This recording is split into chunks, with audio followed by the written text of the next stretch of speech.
নবী বলেছে ইন্নাল জান্নাতা, নবী বলেছে আসসালাতু মিফতাহুল জান্নাত, নামাজ হলো তোর জান্নাতের চাবি। আচ্ছা, চাবি যদি বাবা লিয়া না যান তালা খুলতে পারবেন না। আমার নবী বলেছে আসসালাতু ইমাদুদ্দিন, নামাজ হলো তোর দিনের খুঁটি। এই স্বামীরা টাকাতে কতটি খুঁটি লেগেছে বলেন? মাঝখান দুটো যদি টেনে নেওয়া যায় তারপরে তার মাথা ঢেকে যাবে। মারে এই জন্য নামাজ পড়ে, নামাজ জোড়হাত করে বলি নামাজ ছাড়া কোনো গতি নাই মা। হয়তো নামাজ পড়তে গিয়ে একটু কাজা টাজা হইতেই পারে।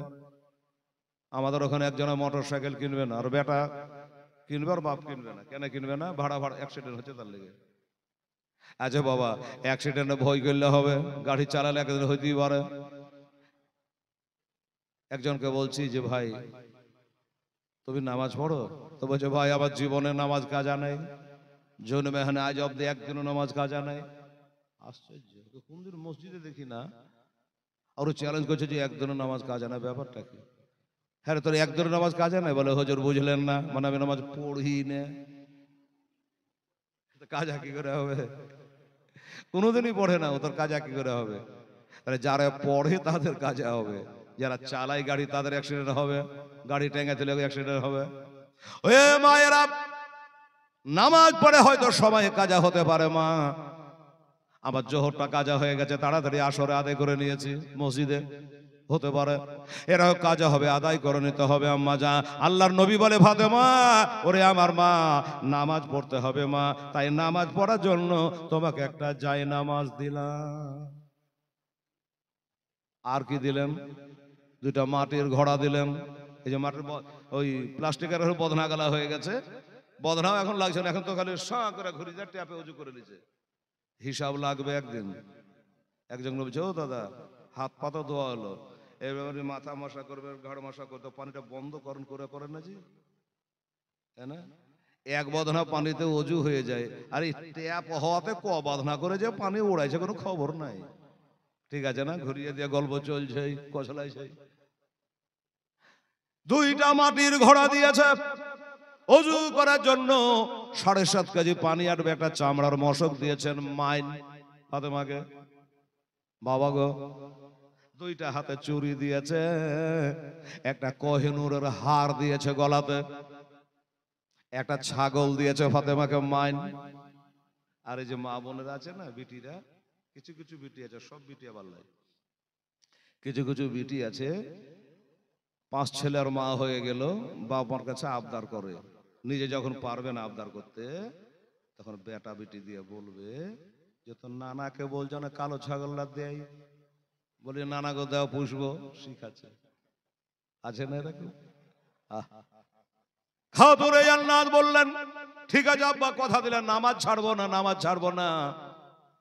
একটা ছাগল দিয়েছে, একটা ছাপ্পর খাট দিয়েছে। বলবে হেলালে খাট তো আমরাও ব্যবহার করি, খাট বিটিকে দিই, নিজে ব্যবহার করি। মা পারবেন না, চ্যালেঞ্জ করে হেলালকে। ওরে আমার মায়েরা, আমার ফাতেমাকে নবীজি যেই খাটখানা দিয়েছে ওই খাটের কাঠ আপনি পাবেন না মা। বলবেন হেলাল রে ওই কাঠটা কোন কাঠ? আমরা ওই কি বলে দামি দামি কাঠ দিয়ে, শাল কাঠ, সেগুন কাঠ, আরো কোনো কাঠ দিয়ে আমরা খাট বানাই। আমার মা ফাতেমাকে যে খাটটা বানিয়ে দিয়েছে এ কাঠটা হলো শামসাদ কাঠ। রেকর্ডিং হচ্ছে, মনে রাখবেন। বলবেন ওই শামসাদ কাঠটা কোথায় হয়? তোর পাহাড়ে হয়। কি করে আনবেন? রাজস্থান থেকে মার্বেল নিয়ে চলে আসছেন, ঠিক আছে, কিন্তু তোর পাহাড়ে যেতে পারবেন। সেইখান থেকে বাবা ওই শামসাদ কাঠ পয়দা হয়, আর ওই কাঠের খাট বানাইয়া ফাতেমাকে দেওয়া হয়েছে। দুইটা বালিশ দিয়েছে আর বিছানার একটা চাদর দিয়েছে। এই চাদর খান কোন বাজারে জানে? এই চাদর খান হলো ইয়ামান শহরের চাদর। আর খাটে একটা গদি দিতে হবে। আমরা গদি বানাই কি দিয়া? তোলা দিয়া, স্পঞ্জ দিয়া, আর কিছু দিয়া। কিন্তু আমার নবী গদি দিলেন না, তোলা দিলেন না। কেন দিলেন না? ব্যবহার বেশি দিন করতে পারে, তুলে চাপটা হয়ে বসে যাবে। হ্যাঁ, বাবা ওই জন্য খেজুরের ছাল খেজুরের পাতা দিয়া একটা গদি বানিয়ে দিলেন খাটে, এতগুলো মান দিয়েছেন হযরতে ফাতেমা তো জাহরা রাদিয়াল্লাহু তাআলা আনহাকে। কিন্তু বাবা আমার হযরত আলী রাদিয়াল্লাহু তাআলা আনহু একটাও চাপ দিলেন যে আমাকে এটা দিতে হবে দিতে হবে, তাই না? আর আমরা দিতে হবে দিতে হবে, নইলে ভাত ছাড়তে হবে। যা তোর বাপকে বলগা 50,000 নিয়ে গিয়া, বিবাদে পড়ে গেছে। এইভাবে আলী লাই নাই। আপনারাকে বলবো যুবকেরা রে, যদি তোমার শ্বশুর শাশুড়ি তোমাকে গোটাই বইয়ে দিয়ে দেয় তুমি লেওয়া, আলাদা কথা, কিন্তু চাপ দিয়ে লেওয়া যাবে না। আমার এতগুলো মান ধ্যান দেওয়ার পরে আমার হযরত আলী রাদিয়াল্লাহু তাআলার মনটা যেন একটু ভারী লাগতেছে। আলীর মনটা ভারী। আমার দয়ার নবী মায়ার নবী সাল্লাল্লাহু আলাইহি সাল্লাম বলে, আলী এতগুলো মান ধ্যান দিলাম, আমার পেয়ারি বেটে আমার কলেজার টুকরা নয়নের তারা যে ফাতেমাকে সঙ্গে দেখলে জান্নাতের খুশবু পায়, সেই ফাতেমাকে তোমার হাতে তুলে দিলাম রে আলী।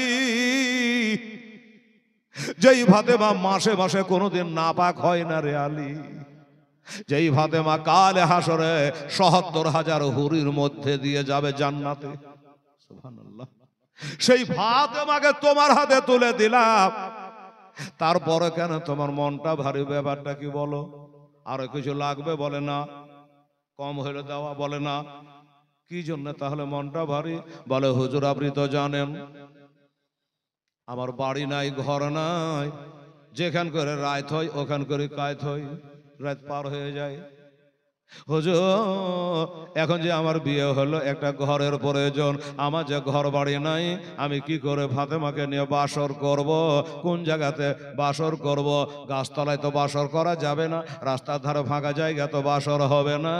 হুজুর আমি তাই, এই জন্য আমার মনটা খারাপ। অমনি বাবা মোহাব্বত কাকে বলে দেখেন, মোহাম্মদকে মোহাব্বত দিনে হকের শর্তেও বলে হে, ইসমে আগার হোক যে খামে তো সব কুছ নামুকাম্মাল হে।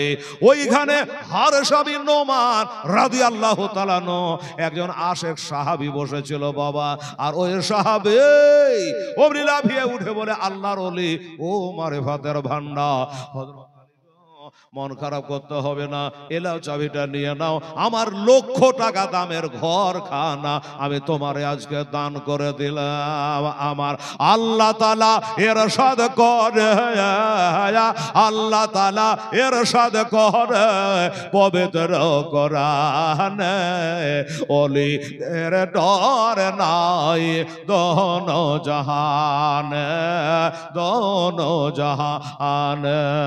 আল্লাহর প্রিয় বন্ধ ওই আজমিরি ওলে তাশরীফ আনিলেন যখন এ ভারতের গলি, ভারতের গলে, ওয়াজানা ভারতের লোক, ওয়াজানা ভারতের লোক জানে না কোনটা পথ সোজা, সোজা পথ দেখা এলো আমার আজমের খাজা, আজমের খাজা। এই ভারতের মাঠে রৌশন হলো, ভারতের মাঠে রৌশন হলো আমার খাজারা আগ মনে, ওলিদের ডর নাই দোনো জাহানে, দোনো জাহান। আমার আল্লাহ তাআলা ইরশাদ করে, আল্লাহ তাআলা ইরশাদ করে পবিত্র কোরআনে, পীরদের ডর নাই দোনো জাহানে, দোনো জাহানে।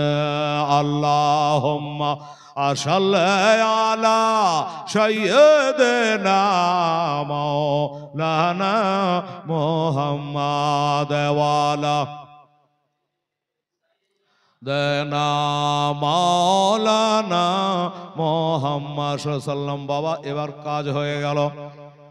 হযরত হারসা বিন নোমান রাদিয়াল্লাহু তাআলা ঘর দিয়েছেন, চাবি দিয়েছেন, আলী চাবিটা নিচ্ছেন না।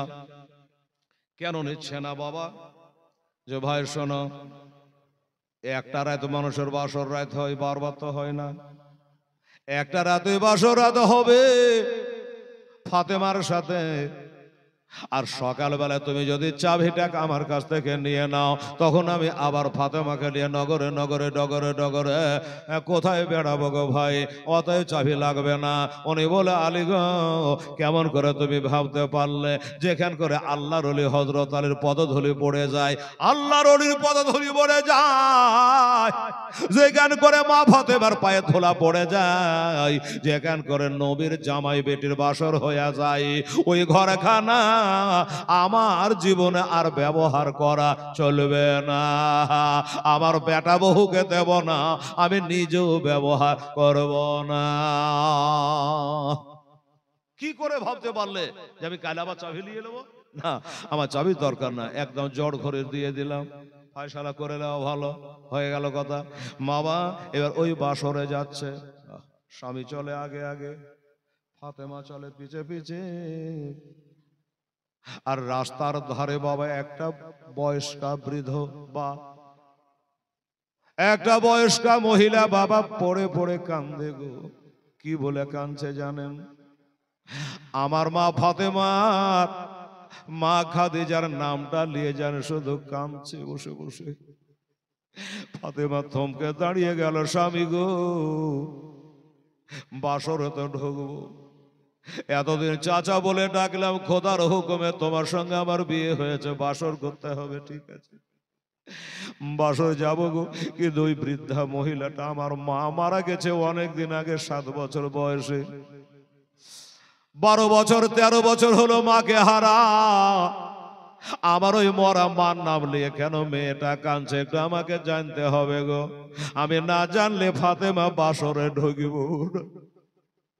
আলী বলল, আচ্ছা ঠিক আছে, দেখো। আস্তে আস্তে করে ওই মেয়েটার পাঞ্জারে বসে চোখের পানিগুলো মুছে বলে, মা তুমি কি? তোমাকে তো চিনছি না, আমার মার নাম খাদিজা গো। আমার মায়ের নাম নিয়ে তুমি এত কাঁদছো কেন মা, একটু বলো। ফাতেমাকে অমনি চাপড়ে বুকখানে নিয়ে বলছে, বেটি চিনতে পারলি না আমাকে? আমি হলো তোর মা খাদিজাতুল কুবরার একটা বাঁধি ছিলাম। ছোটবেলাতে ফাতেমা তোকে কোলে পিঠে করে কত আদর করেছো নোমারি। তোর মা খাদিজা একটা কথা বলতো, আজ তোর বাসরে ঢুকতে যাওয়া দেখে কথাটা মনে পড়ে গেল, আমি তাই না কাঁদা পারল না। বললো, কি বলতো আমার মা? তোর মা খাদিজা বলতো, রে ওরে আমার বাঁধি শুন, আমার শরীরটা ভালো করে না রে, আমার মনে হয় আমার ছোট বেটে ফাতেমার বাসর সাজাতে আমি পারবো না, আমার ফাতেমার বাসর দেখতে পাবো না। যেটা বলেছিল ওটাই হলো তোর বাসর হওয়ার আগে ওই মক্কা শরীফে তোর মা ইন্তেকাল করে গেছে। ইন্না লিল্লাহি ওয়া ইন্না ইলাইহি রাজিউন। মেয়েটা চোখের পানিগুলো মুছিয়ে দিয়া এবার ফাতেমা গেলেন বাবা বাসরে। বাসর রাতটা খুব ছোট হয় বাবা, কিন্তু আদৌ ছোট হয় না। দেখবেন এক আধ রাতে মানুষের ঘুম হয় না। মা গো, আমার বুবুরা সোনামণিরা শোনেন, এক আধ রাতে মানুষের শরীর সারাগতের কথা বলা যায় না, ঘুম আসে না বাবা। একবার ডাহিন কটে যায়, একবার মা কটে যায়, একবার উঠে বসে যায়, আবার শুয়ে যায়, রাত কাটে না, ঘুম আসতে চাহে না। ওই রাতটা বড় হয়ে যায়। আর যে রাত্রি গাঢ় ঘুম হয় ওই রাতটা যেন খুব তাড়াতাড়ি কেটে যায়, কিন্তু রাত সমানই থাকে। ওই রকম আমার ভাইরা বাসরাত্রি জীবনে একবারই আসে বাবা, রাতটা বড় ছোট হয়। আল্লাহর কাছে দোয়া করি, আল্লাহ এ বাসর জানে কবরে হয়। এই রাত্রি যেমন বাসরাত্রি ছোট হয় বাবা, হাসান হোসেনকে ভালোবাসতে গেলে, আমার নবীকে ভালোবাসতে গেলে, 5 পাঞ্জাতনকে যদি ভালোবাসতে পারেন বাবা, তাহলে কবরের বাসরটাও হবে ছোট। কারণ হলো কবরে 3টা প্রশ্ন করা হবে, তোমার আল্লাহকে, তোমার দিন কি, তোমার নবীকে। যদি 5 পাঞ্জাতনকে ভালোবাসা থাকে, হাসান হোসেনকে ভালোবাসা থাকে, নবীর সঙ্গে বাবা যোগাযোগ থাকে, মহব্বত থাকে, তাহলে নবীকে চিনতে পেরে যাবে। আর যেমনি চিনতে পেরে যাবেন বাবা, তখন আল্লাহ বলবে যে অলবে সোহমিলার জান্নাহ, জান্নাতের বিছানা পোশাক তাকে পরিয়ে দাও, তারপরে সোহমিলার জান্নাহ, জান্নাতের বিছানা তার কবরে পড়ে দাও, অফতাহু বাবা ইলা জান্নাহ, জান্নাতে সোজা করে একটা দুয়ার খুলে দাও, আমার জান্নাতের খুশবুদার বাতাস তার কবরে পৌঁছে যা। আমার হাসান হোসেনকে ভালোবাসি, আমার নবীকে ভালোবাসে, জান্নাতের বাতাস তার কবরে পৌঁছে দাও। এবার জান্নাতের এসির মতো বাতাস ঢুকতে থাকবে, ঘুম চলে আসবে। আজ যেমনি ঘুম চলে আসবে, এবার বলবে লা ইয়াস্তাইকাজা ইল্লা হাবাবতাহু নাম কা নাওমাতিল আরশ। দুলহা দুলহানে যেমন বাসর রাতে শুয়ে যায়, অমনি করেন কবরে শুয়ে যাও, কিয়ামত পর্যন্ত তোমাকে আর কেউ ডাকবে না। আর বাবা দেখতে দেখতে একটা ঘুমেই হাজার হাজার বছর কেটে যাবে, তোমার কিয়ামত চলে আসবে একটাই ঘুমের বাবা। এরা কারা? এরা কারা? যারা আমার নবীকে, আহলে বায়াতকে, পাঁচ পাঞ্জাতনকে ভালোবাসবে তারা। সুবহানাল্লাহ। আমার ভাইয়েরা, দাদুরা, এটা মহব্বতের কথা।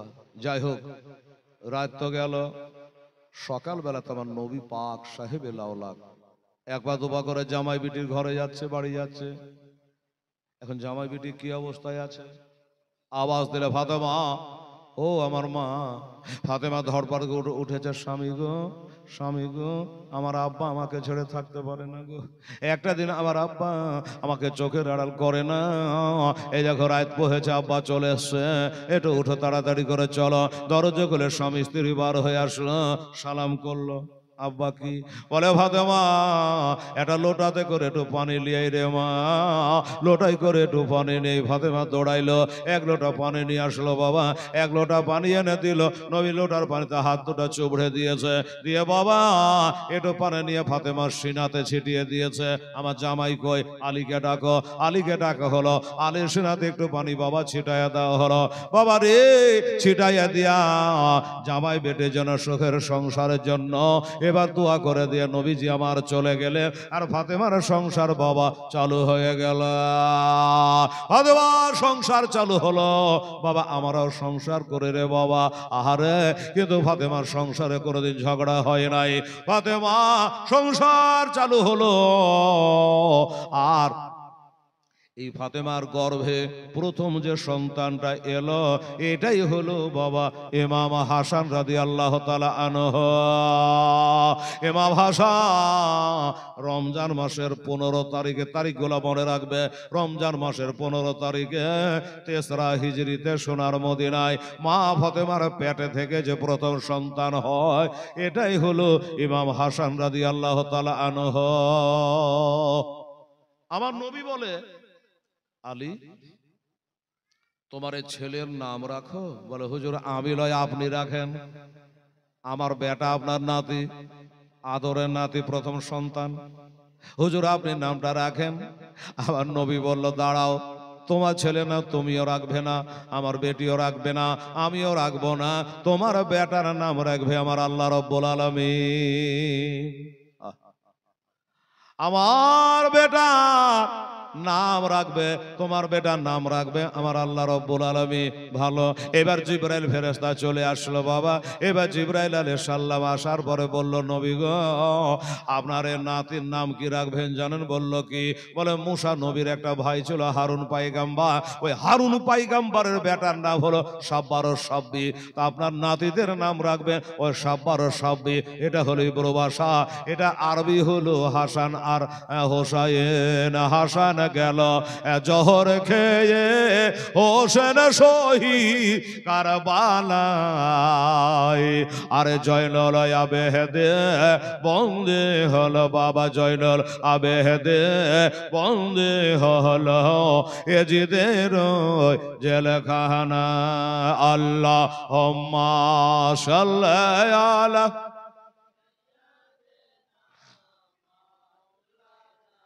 মোহাম্মদ ওয়ালা আলে সাইয়্যিদানা মাওলানা মুহাম্মদ সাল্লাল্লাহু আলাইহি সাল্লাম। এবার আমার নবী বলে, আলী এর নাম হলো হাসান। এর নাভি থেকে উপর দিকটা মনে হতো নবীর মতো লাগতো বাবা, নবীর সঙ্গে মেল ছিল। আর এই নাভি থেকে নিচের দিকটা হোসাইনের আমার নবীর সঙ্গে বাবা মেল ছিল।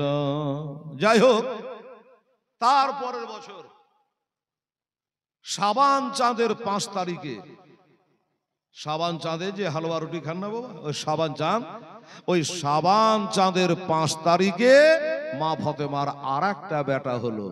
এটা হলো হোসাইন, এটা হলো ইমাম হাসান রাদিয়াল্লাহু তাআলা আনহুমা। কিন্তু আসলে আপনাকে টোটালটা বলে দিই, মা ফাতেমার টোটাল সন্তান হইল ৬টা, ৩টা বেটা ৩টা বেটি। আমার মা খাদিজার ৬টা, মা ফাতেমার মায়েরও ৬টা। খাদিজার ৪টা বেটি 2টো বেটা, আর ফাতেমার হলো 3টা বেটা আর 3টা বেটি। বেটা গেলার নামে একটা একটা করে বলি। একটা ইমাম হাসান, একটা হোসাইন, ছোট বেটার নাম হলো মহসিন। বেটি গেলার নাম কি? বেটি গেলার নাম হলো বাবা মা ফাতেমার বোনের নাম, যা নিজের বহিনের নামে বেটির নামগুলা রেখেছিল। একটা নাম হলো হযরতে জৈনব, একটা নাম কুলসুম। আর এই জৈনব কুলসুম তারা কারবালার যুদ্ধ হাজির ছিল। আর ছোট বেটির নাম ছিল হযরত রুকিয়া। কিন্তু বাবা মা খাদিজার 2টো বাচ্চা বেটা 2টো মারা গেছিল বাচ্চাকালে, আর মা ফাতেমারও 2টো বেটা বেটি মারা গেছিল। ছোট বেটা ছোট বেটি বাচ্চাকালে তারা ইন্তেকাল হয়েছিল। আর বাকি বাবা 4টার জীবনী আছে। এই করে বাবা সংসার চালু হয়ে গেল। ছেলেরা আস্তে আস্তে আস্তে আস্তে বাবা বড় হতে লাগলো। এবার একটা দিক আপনাদের করলাম বাবা, কে জানি বুঝতে পারছেন কিনা বাবা। আগেই বলেছি প্রথম দিন আছে নাম ধাম একটু মিলিয়ে জুলিয়ে বলতে হবে, তারপরে আস্তে আস্তে গোটা গোটা গল্পগুলো আসবে। এ মা শোনা, এই যুদ্ধটা কারবালা যুদ্ধ, হাসান হোসেনের সঙ্গে যুদ্ধটা কার হয়েছিল? কোন হিন্দু সঙ্গে, ইহুদির সঙ্গে, নাসারার সঙ্গে, বেদিনের সঙ্গে না, এজিদের সঙ্গে। কিন্তু এজিদটা কে? এজিদ হলো একটা সাহাবীর ছেলে। এতক্ষণ ধরে মা বোনেরা হাসান হোসেনের বাপের নাম কি, নানার নাম কি, নানির নাম কি, মামুর নাম কি সব বলেছি। কি বাবা বলেছি কি বলিনি? বলেছি। এবার এই যে এজিদ পাপীর নামটা আপনারা শুনেছেন, এজিদের বাপের নাম কি, মায়ের নাম কি, বাড়ি কোথায়, ওর বাপ কত বছর বাদশাহী করেছে, ওর দাদির বিয়ে কবার হয়েছিল, কিলিয়া ঝগড়া হয়েছিল, এগুলাকে বলে জীবনী। শোনেন, এটা একটা দিক করে আমার হাসান হোসেন দুনিয়াতে জন্ম নিয়েছে, আপনাকে বললাম। এবার তার এন্ট্রি পার্টিটা শুনেলেন, না শুনলে মিলাতে পারবেন না। এজিদ এর বাবা হলো বিখ্যাত একটা সাহাবী, হাদি ও মাহাদি ও হাদি বিহীন নাস, হেদায়েত প্রাপ্ত জান্নাতি সাহাবী হযরত আমির মাবিয়া রাদিয়াল্লাহু তাআলা আনহু। 13 জন কাতেবে ওহী ছিল, কোরআনের বাণী লেখক, তার মধ্যে এজিদের বাপ ছিল একটা, বুঝেন তো। এজিদের দাদর নাম হচ্ছে হযরত আবু সুফিয়ান। আগে খুব অত্যাচার করেছে, পরে মুসলমান হয়ে গেছিল। এজিদের দাদির নাম হলো হযরত হিন্দা রাদিয়াল্লাহু তাআলা আনহা। চিনতে পারলেন? ওই হিন্দা, যেই হিন্দা উহুদের যুদ্ধে আমার নবীর চাচা আমির হামজা বুকটাকে চিরে কলজাকে বার করে দাঁতে চিবাই চলে এজিদের দাদি। আমির হামজার নাক কানকে কেটে গলার মালা করেছিল এজিদের দাদি। থাক, সে কথা বলার নেই, কারণ মানুষ মারা গেলে তার ভালো কথা কাহ খারাপ নয়। কিন্তু হিন্দা পরক্ষণে মুসলিমা হয়ে গেছিল, দিনে চলে এসেছিল। একটু আপনাদের চিনহাবার লেগে স্মরণ করিয়ে দিলাম। এই হিন্দার বিয়ে হয় 2 বার, হিন্দার বিয়ে হয় 2 বার। তার আজ্ঞার স্বামীর নাম ছিল ফাঁকা। এর সঙ্গে বিয়ে হয় স্বামী স্ত্রীতে খুব মহব্বত করে চলে। চলতে চলতে চলতে এখন এজিদের কোনো কথা নাই, হযরতে আমিরে মুয়াবিয়ার কোনো নাম গন্ধ নাই, আজ্ঞার কথা বলছি। তো এজিদের দাদি হিন্দার বিয়ে হয়েছে, স্বামীটার নাম কি বললাম? ফাঁকা। এর সঙ্গে বিয়ে হয়, স্বামী স্ত্রীতে খুব মহব্বত, কোনোদিন ঝগড়া ঝামেলা হয় না। একদিন সন্ধ্যের অবকাশে মানুষ কি না করে, তো একদিন বিবিকে সাথে করে, এই ফাঁকাকে হিন্দাকে সাথে করে নাসুস একটা বৈঠকখানাতে, ফুলের বাগানে ঘুরতে গেছে। গিয়ে একটা বৈঠকখানাতে বিবিকে বসিয়ে বলল, বিবি রে, তুই এখানে একটু বস, আর আমি একটু আসছি। এই মা বোনেরা, একটু গল্প বলা করে বলি, বুঝতে পারবেন। শোনেন, স্বামী স্ত্রীতে খুবই মহব্বত। এখন হচ্ছে না বাবা। আপনি যদি খালি হ্যালো করেন, আর যদি আপনার বিবির শুনেলে যে কোনো বিটি ছেলের সঙ্গে গল্প করছে, তো 3 দিন ভাত খাওয়া ছেড়ে দিবে। কার সাথে কথা কহছিল, আমার সঙ্গে ভাল লাগে না। এই যে একটা মনের সন্দেহ।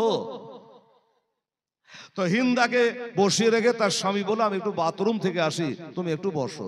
স্বামী গো যান তাহলে। এবার ও যখন বাথরুমের দিকে গেছে, ওই সময়তে একটা লোক ওইখান দিয়ে আসছিল। এসে দেখছি যে বৈঠকে কেহ না, একটা মেয়ে মানুষ বসে আছে একা। লজ্জাতে লোকটা ঘুরে আবার চলে গেল। ই যখন এদিক ঘুরে গেল, তখন ওদিক আর বাথরুমের কাজ শেষ। ও তখন আবার ঘুরে বিবির দিকে তাকাচ্ছে, তো তাকিয়ে দিল যে আমার বিবির কাছ থেকে একটা লোক গেল। এই যে মনে ঘুম ঢুকে গেল, বিবি আমি তোকে এত ভালোবাসি, আর আমি যেই বাথরুমে গেছিলাম ওই লোকটা তোর সঙ্গে কি বলে গেল? হিন্দা বলছে, খসম খোদার, কে এসেছিল কে ছিল আমি কিছুই দেখি নাই হুজুর। কোন লোকজনের সঙ্গে আমার দেখা নাই, হয়তো লোকটা আপনার সঙ্গে দেখা করতে এসেছিল, আপনাকে না পেয়ে লোকটা ঘুরে চলে গেছে। মানবে না যে না, আমার সন্দেহ হয় ওই লোকটার সঙ্গে তোর ভাবলাভ আছে। এই জন্য বাবা সন্দেহ করে বললো, তোর যা কিছু আছে বটলি বাটালিয়া তোর বাপের বাড়ি হাট। আশ্চর্য, এত মোহব্বত আমার স্বামী স্ত্রীতে, আর বাথরুম থেকে এসে লোকটাকে দেখেই সন্দেহ। কি করবেন বাবা? এত বুঝাই, বুঝান কথা মানে না, বুঝান কথা মানে না। যেন আমার সন্দেহ হয় ওই লোকটার সঙ্গে তোর ভাবলাভ আছে, না হলে আমি যেমনি আসছি অমনি লোকটা পালিয়ে গেল, তার মানে কি? কোনো মতে মানাতে পারলো না রে বাবা। এবার কি করলো? এবার হিন্দা চোখের পানি ফেলাতে ফেলাতে বাবা বাপের বাড়ি চলে গেল। ওই হিন্দার বাপের নাম হলো রাবে, আর ওই মক্কা শহরের বাবা বিরাট একটা বড় লোক, সর্দারের বেটি। ওই রাবে বিখ্যাত সর্দার। তো সর্দারের বেটি বাড়ি চলে আসলো। আব্বা এই দেখেন এই ব্যাপার, গোটা গ্রামে বাবা হইচই মেতে গেছে। একটা মোড়ল সর্দারের মেয়ে যদি কোনো গন্ডগোল করে, কথা হাওয়ার আগে উড়বে। ঠিক আছে বাবা? তো এলাকার লোক বলে, হ্যাঁ রে, রাবে আমাদের বিচার করে দেয়, তার বিটির গন্ডগোল। কথা খুব বাজতে লাগলো। রাবে কোনো বিচার সালিশে যেতে পারে না। মনের অবস্থা খুব খারাপ, যে আল্লাহ, একটা বিটি বিয়ে দুনারি কেলেঙ্কারি করে চলে আসলো। একদিন বাবা বাপ বিটিতে বসলো বাড়িতে, জিজ্ঞাসা করছে, হিন্দা আব্বা বলেন। বলে, একটা সত্য করে কথা বলতো মা, তোর লেগে এই মুখ আর দেখাতে পারছি না। আমি একটা এত বড় সর্দার, আর তুই কেলেঙ্কারি করে চলে আসলি, গোটা গায়ে কথা বাজছে। আচ্ছা সত্য করে একটা কথা বল, সেটা হলো যে তুই পাক না না পাক? কথা বুঝবেন। তোর স্বামী ছাড়া কি কেউ তোর গায়ে হাত দিয়েছে? একটা বলতে চাইছে, তুই পাক না না পাক? হিন্দা লজ্জায় মাথা নত করে বলছেন, আল্লাহর জাতের কসম করে বলি আব্বা, আমি ফুলের মতো পবিত্র, ফাড়া দেখাবার জাগালাই দেখাই গো আব্বা। এমনি এমনিতে আপনার জামাই খালি একটা লোককে দেখে সন্দেহ করে আমার কেলেঙ্কারি করে দিল। আল্লাহর কসম করে বলি আমি ফুলের মতো পরিষ্কার আছে আব্বা জান গো। যেমনি বলেছে রাবে বলো, না না না, আমার বেটি এত চোখের পানি ঝরায় না, আমার বেটি এত বড় বড় কসম খাচ্ছে, নিশ্চয় ওই জামাই গলতি কাজ করেছে, জামাই অন্যায় করেছে। আমার নাম রাবে, জামাইকে না দেখে আমার দম নাই। বাবা এরা একটা সালিশ ডেকে দিল, আর বলল, শোনো, জামাই তরফ থেকে 10টা লোক যাবে, আমার থেকে 10টা লোক যাবে, জামাইকে নেব, আমার বেটি হিন্দাকে নেব। কোথায় যাব? ইয়ামান শহরে যাব। ইয়ামান শহরে একটা গণক আছে, ইয়ামান শহরে একটা নাজুমি আছে, ওই জামাই বিটিকে সেখানে নিয়ে যাব। আর ওই ব্যক্তি বলে দিতে পারবে আমার জামাইয়ের দোষ আছে না আমার বেটির দোষ আছে, কেটা না পাক কে পাক। জামাইকে বলল, জামাই বলল আমি রেডি। আরে আমি নিজের চোখে দেখলাম লোকটাকে যেতে, আরো বিশ্বাস, চলে যাব। এবার এই বিটির দিকে 10টা, বেটার দিকে 10টা, 20টা লোক ঘোড়ায় চড়ে ইয়ামান শহরে যাবে, ওই গণকের কাছে, নাজুমির কাছে। যখন বাড়িখানে বের হয়, তখন বাবা এই হিন্দা এজিদের দাদি হিন্দা তখন একটা চিড়খন মেরে কাঁদে উঠল। হিন্দার বাবা রাবে বলছে, এই তো আমার বেটির দুর্বলতা আছে, নাহলে এতক্ষণ বলছিল আমি ফুলের মতন পাক, আর এখন বার হাঁচি তো কাঁদতে আরম্ভ করলো, নিশ্চয়ের ভিতরে ডুপ্লিকেটই আছে। এই বেটি, তুই যে বললি যে আমি ফুলের মতো পবিত্র, কাঁদছিস কেন? বলছে, আব্বা শোনো, তখনও বলেছে এখনো বলছি, আমি গুনাহ করি নাই, আমি ফুলের মতো পবিত্র। আপনাকে একটা কথা বলি, আমি কাঁদছি একটা কারণে, সে কারণ হলো এটা, আপনারা আমার শ্বশুর দিকে যারা যাচ্ছে তারাও বেটা ছেলে, আপনারা যাচ্ছে তারা সব বেটা ছেলে। এবার রাস্তায় চলতে চলতে কোনো জায়গায় যখন আপনারা দম নেবেন, আরাম করবেন, তো আপনারা বেটা ছেলেগুলো এক জায়গায় বসে গল্প গুজব করবেন। আমি একটা মেয়ে মানুষ, এতগুলো বেটা ছেলের সঙ্গে কেমন করে যাই, আমি সময় কাটাবো কি করে, এজন্য আমি কাঁদতেছি। হিন্দার বাবা বলল, তা ওই কথাটা ভাঙে বলবি, এতে কাঁদার কি আছে? একটা সাহেলি, একটা বান্ধবী, হিন্দার একটা বান্ধবী একটা মহিলাকে সাথে দিল যে আমরা বেটা ছেলেগুলা যেতে যেতে দূরের রাস্তা, যখন কোথাও গল্প গুজব করবো তখন তোরা দুজনে আপনার গল্প করবে, সময় পার হয়ে যাবে। ঠিক আছে আব্বা চলেন।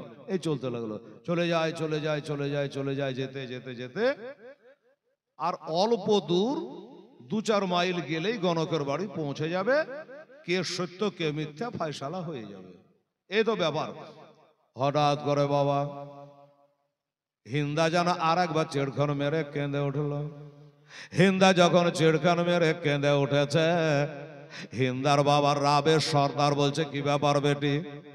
তখনই বলছিল, একলাই থাকবো, কেউ তো একটা মহিলা তোর সাথে দিয়েছে, এখনো যে তুই কাঞ্চির বুঝে নিয়েছে, আর একটু দূরে গেলে তোর রাজ ফাঁস হয়ে যাবে, এই জন্য তুই কান্না করছে, তুই দোষ আছে রে, তুই নাপাক আছে। বলে, আব্বা গো, আল্লাহর কসম করে বলি আমি পবিত্র। তোরা কাঁদছিস কেন? বলে, আব্বাই আমি কাঁদছি একটা কারণে, এমন গণকের কাছে নিয়ে যাচ্ছে, এরা সকালে একরকম বলে, আবার বৈকালে আর এক রকম বলে, 2 প্রহর আর এক রকম বলে। আমি চিন্তায় আছি, বাই চান্স যদি আমার ব্যাপারে উল্টা পাল্টা বলে দেয়, তোমরা তো বিশ্বাস করে নেবা, আমি এই মুখটা দেখাবো কি করে? এই কারণে আমি কাঁদছি। হিন্দার বাবা বলে, তাহলে শুন, এতই যখন তোর মনের ভিতর সন্দেহ, তো একটা কাজ, তোকে বেটি গণককে দিয়ে দেখাবার আগে, ভালো করে বুঝবেন, তোকে গণককে দেখাবার আগে আমি গণককে আগে পরীক্ষা করব। আমার পরীক্ষায় যদি গণক পাশ করতে পারে, তাহলে আমার বেটি জামাইকে দেখাবো, আর যদি না পারে দেখাবো না, ঘুরে বাড়ি চলে যাবো। আব্বা যেটা ভালো হয় করেন। হিন্দার বাবার রাবে সর্দার মোড়লের বুদ্ধি তার কম নাই। সর্দার সাহেব বলল, কি করা যায়? একটা কাজ করলো, যার কোনো জগতের মানুষেরা করে না, আমার মা বোনেরা সামনে আছে, লজ্জা লাগছে, কিন্তু না বললে জীবনে মিলাতে পারবো না। বাবা, হিন্দার বাবা যে ঘোড়াটায় চড়েছিল সেটা মর্দা ঘোড়া ছিল, বেটা ছেলে ঘোড়া, বুঝলেন?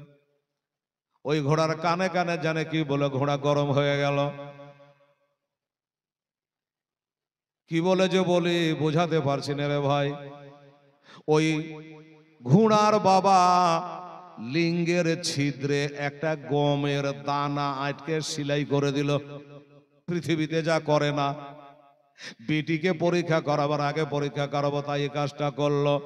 গমের দানা আটকে সেলাই করে দিল, চলতে লাগলো। এবার গণকের বাড়ি চলে গেল। গণক বলছে, আহারে আমার ভাগ্য ছাড়া ভাগ্য নাই যে মাক্কার সর্দার সাহেব আমার বাড়ি এসেছে। ও রেখে আছে সব থেকে যেটা ভালো দামি উঠ গেল একটা জবাই কর, এর আগে জিয়াফত দিয়া পাওয়া যায় না। সর্দার সাহেব এসেছে, তার জামাই বেটি এসছে, লোকজন এসেছে, তাড়াতাড়ি করে একটা উঠনি গেল জবাই কর। হিন্দার বাবা বললে, আমরা গোস্ত খেতে আসেনি, আমরা উঠনি আমাদের জন্য জবাই করা লাগবে না, আমরা যে বিপদে পড়েছে আগে বিপদ থেকে উদ্ধার হই। আচ্ছা, বিপদ থেকে উদ্ধার হবে।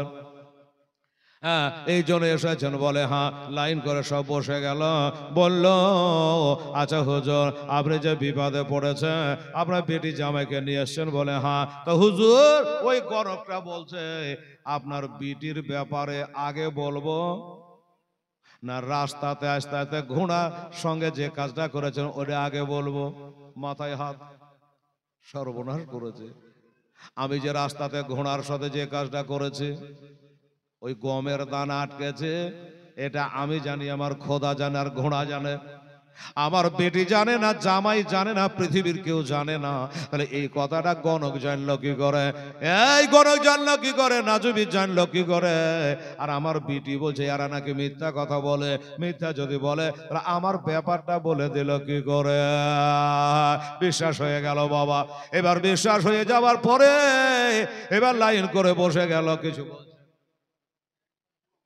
দোয়া করার জন্য 100টা টাকা দিয়েছে মাদ্রাসায় এত পহিলা রাত্রি আছে বাবা এই জন্য দান চাইতে মন চাইছে না ভয় লাগছে লজ্জাও লাগছে সুবহানাল্লাহ আলহামদুলিল্লাহ চাইবো একটু হালকা হালকা পাতলা দেবেন দরকার হলে শোনেন বাবা কি বলছিলাম একটু জায়গাতে আসি এইবারে বললাম লাইন করে বসে দিয়া ওই গণকটা নাজমিটা রাবের বেটি হিন্দার পিঠে একটা থাবা মেরে দিল পিঠে একটা থাবা মেরে বলল ওরে হিন্দা তোর ভাগ্য ছাড়া ভাগ্য নাই রে মা কেন বলে তুই ফুলের মতো পবিত্র মা তুই পাক পবিত্র আছিস মা আর একটা কথা বলে শোন আমি জল জল করে দেখতে পাচ্ছি রে মা তোর একটা বেটা ছেলে হবে আর তোর বেটা হবে ওই দামেস্কর বাদশাহ ওর নাম হবে হযরত আমির মুয়াবিয়া রাদিয়াল্লাহু তাআলা আনহু আর আমির মুয়াবিয়ার বেটা হবে ইয়াজিদ যুদ্ধ চালু হবে দেখেন লাইন মিলিয়ে দিলাম ও বাবা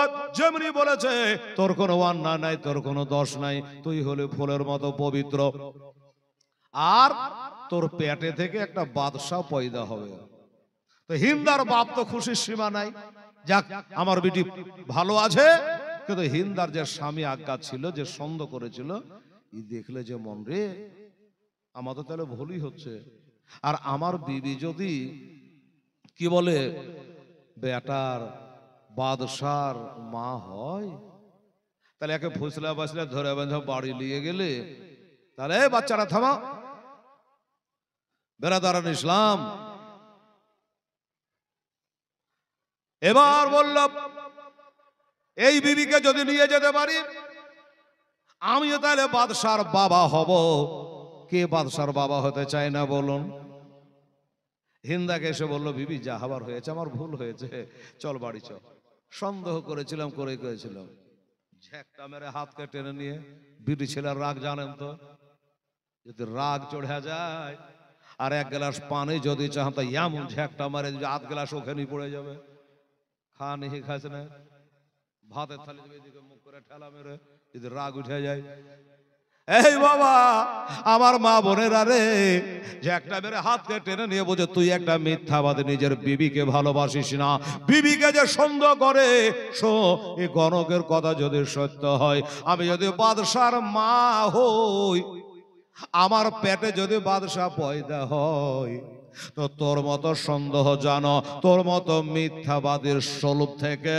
তোর অরুজ থেকে আমার পেটে বাদশা পয়দা হবে না যে বিবিকে সন্দেহ করে তোর ভাত খাবো না ছাড়াছাড়ি হয়ে গেল এইভাবে থাকতে থাকতে আবার বিয়ে হলো কার সাথে কিছুদিন থাকার পরে এই হিন্দার আর একটা বিয়ে হলো আবু সুফিয়ানের সঙ্গে আর আবু সুফিয়ানের সঙ্গে বিয়ে হওয়ার পর বেটা পয়দা হলো বাবা ওই বেটাই হলো হযরত আমির মুয়াবিয়া রাদিয়াল্লাহু তাআলা আনহু আর এই আমির মুয়াবিয়া রাদিয়াল্লাহু তাআলা আনহু আমার নবী পাকের একটা জান্নাতি সাহাবী কত বড় সাহাবী বাবা জানে যাকে দেখে শয়তান পর্যন্ত ডরায় শয়তান পর্যন্ত ডরায় এই আমির মুয়াবিয়া একদিন সকালে শুয়ে আছে মানুষের শরীর সারা করতে এক থাকে না ফজরের নামাজের টাইমটা পার হয়ে যাচ্ছে তো শয়তান আজাজিল এসে ডাকছে হুজুর নামাজ পড়বেন না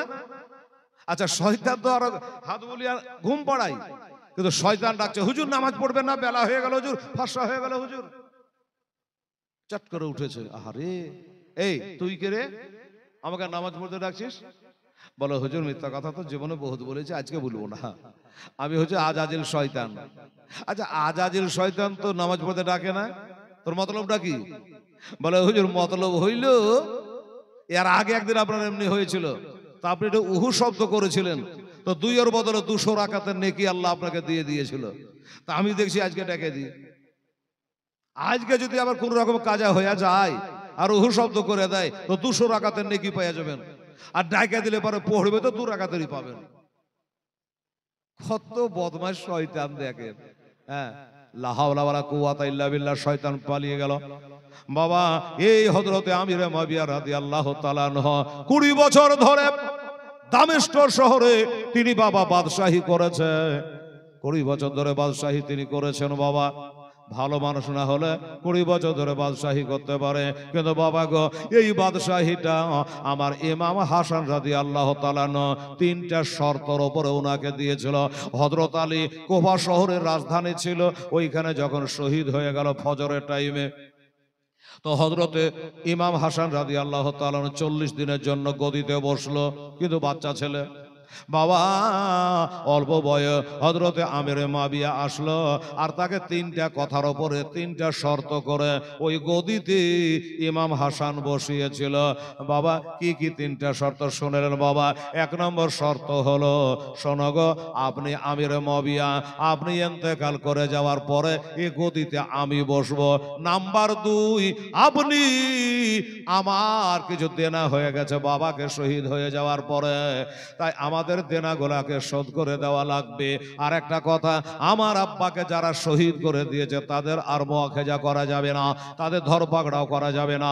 এই 3টা শর্ত করার পরে হযরতে আমিরে মুআবিয়াকে বাদশাহী দিয়েছিল রে বাবা। আর এই হযরতে আমিরে মুআবিয়া 20 বছর ধরে বাদশাহী করে বাবা যখন ইন্তেকাল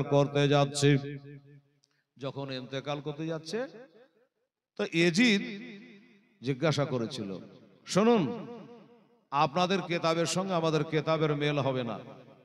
আগেকার সব বুড়া লোকগুলা বাংলা কেতাব পড়েছে, খায়রুল হাসা, বিষাদ সিন্ধু, আরো কিছু কেতাব।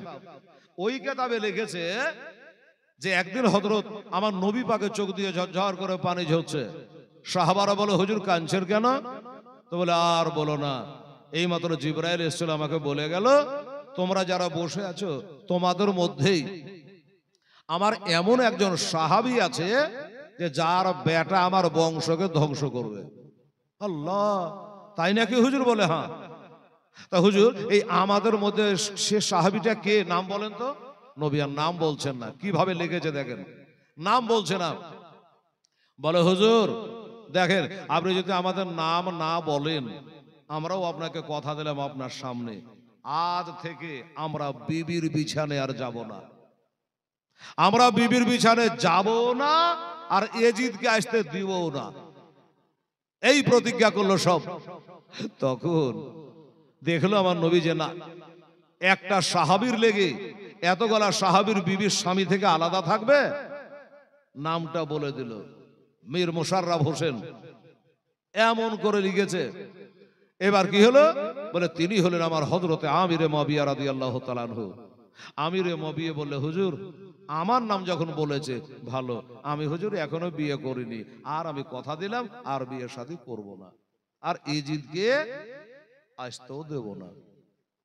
বলে দেখো যেটা লিখনের লেখা সেটা হবে, বিয়ে করব না বললে হবে না। বিয়ে করব না করতে করতে করতে করতে দেখা গেল রাস্তায় চলতে চলতে হযরত আমিরে মুআবিয়ার পেশাব লেগেছে, পানি নাই, একটা ঢেলা দিয়ে কলুব ধরেছে। আর যেই বাবা কলুব ধরা, এখন সাপের বিষ ছিল না, বিচ্ছুর বিষ ছিল যে না, হাইরে বিচ্ছে বিষের জ্বালা, জ্বলনে বাবা মাটিতে গড়াগড়ি করে। শেষ পর্যন্ত নবীকে বলে হুজুর এই দেখেন এই ব্যাপার, জ্বলনের সই আর থাকতে পারি না। তখন নবী বলে শোনো, এই জ্বলন ঠান্ডা হবে, তোমাকে একটা বিয়ে করা লাগবে। বলে আবার সে বিয়ের কথা এজিদ চলে আসবে, আমি তো আগে বলেছি বিয়ে করবো, তোর জ্বলন ঠান্ডা হবে না। হযরত আমিরে মুআবিয়া বলে আচ্ছা ঠিক আছে বিয়ে করব, এমন একটা মেয়েকে বিয়ে করবো যার বাচ্চা হয় না।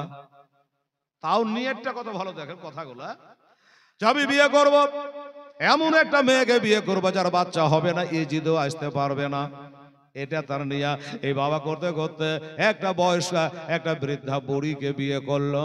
ওই মেয়েটার নাম হলো মাইসুন বিনতে নাজিল কালব, এজিদের মায়ের নাম। তো বয়স্কা মেয়েটাকে বিয়ে করলো। আচ্ছা, এই যে আপনারা কুরবানি করলেন কার স্মরণে? হযরত ইব্রাহিম আলাইহিস সালামের স্মরণে, নাকি বলেন? আচ্ছা, ইব্রাহিমের ছেলে ইসমাইল পয়গম্বর যখন দুনিয়াতে আসে, তো ইব্রাহিম নবীর বয়স কত ছিল জানেন? কেউ বলছে 90 বছর, কেউ বলেছে 86 বছর, আবার কেউ বলেছে বাবা 99 বছর ইব্রাহিম আলাইহিস সালামের বয়স। তখন ইসমাইলের পয়দা হয়। তাহলে আল্লাহ ইচ্ছা করলে বাবা একটা বুড়ির পেটেও সন্তান দিতে পারে। নিয়ত তো ভালো। বিয়ে করলো, বয়স্কারীকে বিয়ে করলো, করার পরে দেখলো পেটে সন্তান চলে আসছে। জ্বলন্ত ঠান্ডা হলো, আর এক জ্বলন শুরু হলো। যে সন্তানের ডরে বিয়ে করতাম না, মেয়েটার পেটে সন্তান চলে এসে কি করা যায় বাবা গো? তখনও নিয়ত করা, আল্লাহ যদি বেটা হয় আতর ঘরে মেরে ফেলবো, বিটি হলে বাঁচিয়ে রাখবো। বাবা গো, এবার দেখা গেল বিটি নয় বেটাই হলো। এটা বেটার নাম হলো এজিদ, এর নাম হলো এজিদ। বাবা, আতর ঘরে বেটা মারতে সবাই কি আর পারবে? মানুষ মারাকে সবারই কাম, পারলো না। এই বাবা বুড়ি বয়স্ককালে একটা বেটা পেয়েছে, আদর করে মানুষ করতে লাগলো। বাবা রে, এই দেখেন এইভাবে আপনাদের কেতাবে লেখা আছে, কিন্তু এগুলো মিথ্যা কাহানি, একবারে গলগলা মিথ্যা। আর একটা কথা আপনাদের শোনা আছে হয়তো, যে আমাদের নবী একদিন বসে আছেন আর হযরত আমির মুআবিয়া চলে যাচ্ছেন তার বেটাকে ঘাড়ে করে। কাকে? বেটা এজিদকে। তো আমার নবী বললেন, কি ব্যাপার, জান্নাতের উপরে জাহান্নাম? কথাটা দেখুন কত মিলে না কথা। জান্নাতের উপরে জাহান্নাম, তার মানে বাপ হলো জান্নাতি, এজিদ হলো জাহান্নামী। এইভাবে লিখেছে ওই বাংলা কেতাবে। ডাহা গলগলা ভুল। কারণ আমার নবীর ইন্তেকালের 15 বছর পরে, কথা মনে রাখবেন, আমার নবীর ইন্তেকালের 15 বছর পরে 25 হিজরিতে এজিদের জন্ম। এটাই যদি হয়, তাহলে এজিদকে ঘাড়ে করে কখন নবীর সামনে গেল? এগুলো সব মিথ্যা কথা। অনেকে বলে না বাবা, এগুলো সহি কথা নয়। যাই হোক বাবা গো, এই করে এজিদ পয়দা হয়েছে। এজিদের মায়ের নাম হলো মাইসন। বাবা ছেলে আস্তে আস্তে বড় হলো। এবার বড় হবার পর এজিদ তার বাবাকে জিজ্ঞাসা করে, বাবা গো, আপনি আজ আছেন, কাল নাই অসুস্থ হয়ে গেছেন, একটা কথা খালি বলে যান, আপনি ইন্তেকাল করার পরে এ গদির মালিক কেডা হবে? আপনি ইন্তেকালে পরে বাদশাহ কেডা হবে? তো বললো, বেটা রে, বাদশাহ তো তুই হবি, কিন্তু একটা কথা বলে বেটা, এ রাজত্ব তোর নয়, তোর বাবার নয়, এটা ইমাম হাসানের দেওয়া। বেটা রে, আমার কথা গলা কান করে শুনিস রে বেটা। সেটা হলো, এই বেটা, বাড়িতে যদি একটা ভালো মন্দ খাবার তৈরি হয়, ওই খাবারটা জানো আমার ইমাম হাসান হোসেনকে না খাইয়ে খাবি না। বাড়িতে একটা ভালো জামা কাপড় গড়ালে হাসান হোসেনকে ছাড়া জানা খবরদার তুই পরবি না। এমনি করে আমার হযরতে আমিরে মুআবিয়া বলে গিয়েছিল, কিন্তু কে কার কথা মানে, কে কথার শোনে বাবা? যাই হোক বাবা, এমনি করে এজিদের চাল চলন দেখতে ভালো না। বেরাদারান ইসলাম সামিনে কেরাম, এবার একটা চিঠি লেখে হযরত আমির মুআবিয়া বলে, আল্লাহ, আমি যে ইমাম হাসানের সঙ্গে কথা দিয়েছিলাম, ইমাম হাসানকে কথা দিয়েছিলাম, এ রাজ্য আমি ইন্তেকাল করার পরে তুমি গদিতে বসবা, অবস্থা ভালো নয়। একটা চিঠি লেখে বাবা ঘোড়ায় চড়ে চিঠিখানা দেওয়ার জন্য চলে যাচ্ছে মদিনা শরীফ। ওগো ইমাম হোসেন হাসান, তাড়াতাড়ি চলে আসা, আমি মনে হয় দুনিয়াতে বাঁচবো না, আমার এই গদি তুমি বুঝে নাও। এই বলে চিঠি নিয়ে যাচ্ছে বাবা, কিন্তু যেতে যেতে যেতে গেল তো গেল, আর ঘরে আসলো না। আমির মুআবিয়া বলে, কি ব্যাপার, মদিনাতে চিঠি পাঠালাম, এখনো কেন আসলো না? আর একজনের নাম হলো আক্কাস আলী। রে আক্কাস আলী, একটা কাশেদকে পাঠালাম, কাশেদ ঘুরে আসলো না, এই চিঠিখানা তুমি একটু নিয়ে যাও। বলে হুজুর কাশেদ ঘুরে আসবে না, আমি চিঠিখানা ইমাম হাসান হোসেনকে দিয়ে আসবো, ঠিক আছে, কিন্তু হুজুর আমাকে একটা তালোয়ার দিতে হবে, একটা তালোয়ার দিতে হবে। তালোয়ার কেন? বলে হুজুর তালোয়ার দেননি বলে আপনার কাশেদ ঘুরে আইলো না। ঘটনা আপনাকে বলবো না, হুজুর আমাকে একটা তালোয়ার দেন। একটা তালোয়ার দিল, আর তালোয়ারের ভিতরে ওই চিঠিখানা ভরে নিয়ে চলে যেতে লাগলো। পাহাড়ের পাঁজা দিয়ে চলে যায় চলে যায় চলে যায়। হঠাৎ করে বাবা 20-22টা গুন্ডাতে ঘেরে নিয়েছে তালোয়ার নিয়ে। কাকে? ওই যে চিঠি নিয়ে যাচ্ছিল ইমাম হাসানকে দিতে, এর রাজত্বটা বুঝিয়ে দেবে তারে, এই জন্য চিঠিখানা নিয়ে যাচ্ছে। 20-22টা ভাড়াম করে একবার পাহাড়ের আহত থেকে সামনে দাঁড়িয়ে গেল। এই তোমার কাছে একটা চিঠি আছে? বলে আছে। কাকে দিতে যাবো? বলে ইমাম হাসানকে। দাও চিঠিখানা দাও। বলে অসম্ভব, চিঠি দেওয়া যাবে না, যার চিঠি আমি তাকে দেব। বলে তাড়াতাড়ি চিঠি দাও। যেমনি বলেছে চিঠি দাও, কাটতে এসেছে, সানা করে তালোয়ারখানা বার করে দিয়ে বাবা যুদ্ধ চালু হয়ে গেল। ওই পাহাড়ের চূড়ায় 2 তরফের যুদ্ধ চালু হয়ে গেল রে বাবা। ইনি একাই 20-22টা লোককে বাবা একবারে কচু কাটা করে ফেলে দিয়েছে। আয় আমি হযরত আমিরে মুয়াবিয়ার কাশেদ, আর তুই আমার কাছ থেকে চিঠি কাটবি? রক্তগালাকে মুছে, রক্তগালা চুছে খাপের মধ্যে বাবা তালোয়ার খানে ঢুকিয়ে ঘোড়ার লাগাম টেনেছে। আর যেই বাবা ঘোড়ার লাগাম টানা, খালি হাতে, তালোয়ার নাই, অস্ত্র নাই, শস্ত্র নাই, সৈন্য সামন্ত কিছু নাই, হঠাৎ করে একটা যুবক ছেলে মাস্তান সামনে দাঁড়িয়ে গেল। এই 20-22টা লোককে তো মার্ডার করে দিলে, ঠিক আছে, আমাকেও মার্ডার করো। কে আপনাকে চিনতে পারলাম না। মুখে নেকাব তুলে দিয়েছে। এবার যেমনি তুলে দেওয়া, দেখছে বাবা এটাই হলো সেই বাবা এজিদ। চিন্তা করো, যার নুন খাই তার গুণ গাই, এটা বাদশার ছেলে, আর একে আমি হত্যা করব কি করে? বাবা রে, তাকে অ্যারেস্ট করে নিয়ে আসার পরে চিঠিখানা পর্যন্ত কেড়ে নিল, আর বাবা বাদশাহী ঘোরানো হলো না। 20 বছর ধরে বাদশাহী করেছে হযরত আমিরে মুয়াবিয়া রাদিয়াল্লাহু তাআলা আনহু। এবার ইন্তেকালের সময় বলে, শোনো, আমি যখন ইন্তেকাল করব তা আমাকে জানে এজিদের পয়সা দিয়ে তোমরা কাফন দিও না। এজিদের পয়সা দিয়ে আমাকে কাফন দিও না। এ মদখোর, তাড়িখোর, বাটভার। হুজুর টাকা পয়সা রাজত্ব সবই তো আপনার, এজিদের পয়সা কেন? বলে শোনো, আমি যখন ইন্তেকাল করে যাব তখন আমার আর কিছু নেই, আমার আর কিছু থাকবে না, ওর সূত্রে বেটা মালিক হয়ে যাবে। এই জন্যই পাপির পয়সা দিয়া আমাকে কাফন দিও না। আচ্ছা হুজুর, তাহলে আমাদের পয়সা দিয়ে দেবো। বলে না, কাফন দিতে হবে না, আমি কাফনের ব্যবস্থা করে রেখেছি। বললে কি? বলে আমি যখন ইন্তেকাল করব আমার সিন্ধুকের ভিতরে দেখবা আমার নবী পাক সাহেবে লাউলাকে একটা তহমত মোবারক, চাদর মোবারক, জুব্বা মোবারক আমি চেয়ে রেখেছি। বেটা ছেলেকে 3খানা কাফন দেয়, মেয়েদের সিনা বাঁধ, কেশ বান্ধিয়া 5খানা দেয়। আমার নবীর ব্যবহার করা 3টা কাপড় চাইয়া রেখেছি, ওইগুলা দিয়া আমাকে কাফন বানাইয়া দিও। আর একটা কথা বলি, আতর দিতে হবে না, সুরমা দিতে হবে না। শুনে রাখো, আমার নবী মুস্তাফা সাল্লাল্লাহু আলাইহি ওয়াসাল্লাম যখন হাতে পায়ে নখগুলা, কুনিগুলা কাটতেন, আমি একটা একটা করে কড়িয়ে তুলে তুলে কাগজে প্যাক করে সিন্ধুকে ভরে রেখেছি। সুবহানাল্লাহ, সিন্ধুকে ভরে রেখেছি।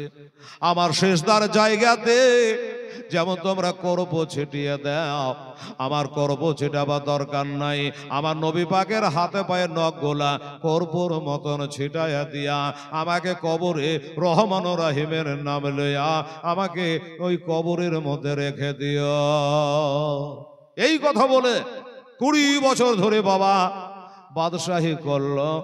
আর তারপরে তিনি বাবা ইন্তেকাল হলো। ইন্না লিল্লাহি ওয়া ইন্না ইলাইহি রাজিউন। সাজায়া গজায়া দে মরে সজনে তোরা, আতর গোলাপ ছিটিয়ে দেহ মরে, দনয়নে শর্মা পরিয়ে দে সজনে তোরা, শেষবারের মতো বিদায় দে মরে। ওরে কুল পাতা গরম জলে আদর করে গোসল দে মোহরে, কুল পাতা গরম জলে আদর করে গোসল দে মোহরে, আমার আসল বাড়ি যেতে দে মরে সজনে তোরা, আমার আসল ঘরে যেতে দে মরে। বাবা আমাদের জান্নাতের কোনো গ্যারেন্টি নেই, তবে এজিদের বাবা হযরত আমির মুআবিয়া রাদিয়াল্লাহু তাআলা আনহু তার জান্নাতের গ্যারেন্টি আছে মুসলমান। তো যাই হোক দোস্ত আমার বুজুর্গ, 12টা বেজে গেল আর বৃষ্টি আরম্ভ হলো। তো বাবারে আজকে প্রথম রাত্রি কোনো জায়গাতে বলি না, আজকে এই সময়তে একটা ব্যক্তি 100টা টাকা দিয়েছে। আমার মা বোনেরা ভাইরা আজকে যদি কিছু না বলি তাহলে হয়তো কালকে থেকে রেডি হয়ে আসবেন না। তোর সঙ্গে যাবে না ভাই বোধয় আপন জনা, কেউ যে তোর সঙ্গে যাবে না, একটা কাঁচা বাঁশের পালকে বানিয়ে দে সজনে তোরা, আমার আসল বাড়ি যেতে দে মরে, আমার আসল ঘরে যেতে দে মরে সজনে তোরা, শেষবারের মতো বিদায় দে মরে। নাই বাবা একটা খোদার বান্দা পারবেন না গো, 500 টাকা পারবেন না? আরে নগদ হোক বাকি উঠে আসেন, সুবহানাল্লাহ আলহামদুলিল্লাহ। হ্যাঁ একটু মেহরবানি করে উঠে আসেন আর বলেন। হ্যাঁ আর আমার মা বোনেরা আসতে হবে না, কমিটির কোন একটা ছেলে যদি পারেন যান, যদি 100 200 10 20 50 কেউ দেয় তো নিয়ে সেখানে জমা করে আর শেষ দোয়াটা আমি করে দিই সবার জন্য। আর আমার ভাইরাকে বলবো যে আপনারা উঠে এসে নামটা খালি লিখিয়ে দেন যে আমি 10 দিন কি 20 দিন কি 1 মাস পরে দেবো। আর 100 টাকা পারলো তো ভালো জি, আজ পহিলা রাত আছে, চাইতাম না আজকে আমি একজনা